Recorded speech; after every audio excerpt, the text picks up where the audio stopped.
Everyone, আসসালামু আলাইকুম। আমরা যারা ফেসবুকে নতুন আছি তাদের মনে শুধু একটাই প্রশ্ন, ফেসবুক আমাদের মাসের কত তারিখে টাকা পেড করে। তো আপনাদের এই প্রশ্নের উত্তর নিয়ে আজকে আমি আমার এই ভিডিওর মাধ্যমে চলে এলাম আপনাদের মাঝে। প্রথমেই আমি চলে যাব আমার ফেসবুক পেজে। ফেসবুক পেজ ওপেন করে এখানে প্রফেশনাল যে ড্যাশবোর্ড আছে এটা কিন্তু আপনারা সবাই জানেন, ইগনোর মাই লাল বাত্তি, কারণ আমি আমার পেজে অনেকদিন হচ্ছে অ্যাক্টিভ না। এরপরে আমি চলে যাব এক্সপার্ট মনিটাইজেশন টুলস। এইখানে চলে যাওয়ার পর আমরা আমাদের ডিটেলস দেখতে পারবো। আমার একটু আপডেটের সমস্যা, যার কারণে আমার এখানে পে আউটটা দেখা যাচ্ছে না, যার কারণে আমি আবার ব্যাকে চলে যাব।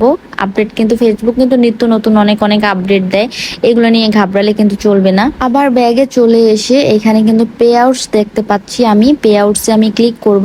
তো এখানে ব্যালেন্স আছে $1.20 এজ অফ 31 জুন, মানে এটা জুলাই মাসে। এটা আমার কিন্তু পেইড হয় না, কারণ এখানে পেইড হইতে গেলে মেবি স্টার যতক্ষণ 2500 না হয় মানে ততক্ষণে পাবো না।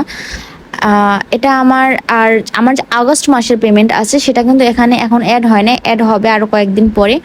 এরপর আমরা এখানে দেখতে আমাদের যত পেমেন্ট হিস্টোরি আছে এগুলো আমরা যদি চেক করি তাহলে আমরা বলতে পারবো যে ফেসবুক আমাদের মাসে কত তারিখে পেমেন্ট করে। তো এখানে দেখেন 256.93 এটা আমাকে কবে পেড করছে, এটা আমাকে 27 আগস্ট পেড করে দিচ্ছে। তার মানে অনেক সময় 23 আগস্ট পেড করে, 25, 26 মানে 20 তারিখের পর ওই লাস্ট 10 দিন যে কোনো একটা সময় এটা পেড করে দিবে। আপনাদের সুবিধার্থে আমি আরও কয়েকটা আমার পে আউটসে চেক করে আপনাদেরকে আমি দেখাচ্ছি। তো এটা যদি আপনারা দেখেন তাহলে এখানে আছে $180, এটাও আমাকে 27 জুনই কিন্তু পেড করছে। তারপর আমি অন্য একটা যে এখানে আছে $191, এটা আমাকে কিন্তু 23শে মে পেড করে দিছে।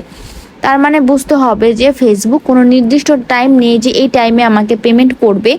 ফেসবুক যখন মন চাইবে 20 তারিখের পর যে কোনো একদিন পেড করে দিবে, মানে ওদের ওইখানে ছুটির দিন থাকে যার কারণে ওরা পেড করতে পারে না। আমাদের তো বাংলাদেশে আমরা ছুটির দিন কাটাই না, ব্যাংকে শুক্র শনি, এমন ওদেরও ছুটির দিন আছে যার কারণে পেড করতে একটু লেট হয়। তো এক টাইমে, বাট 20 তারিখের পরে যে কোনো একদিন।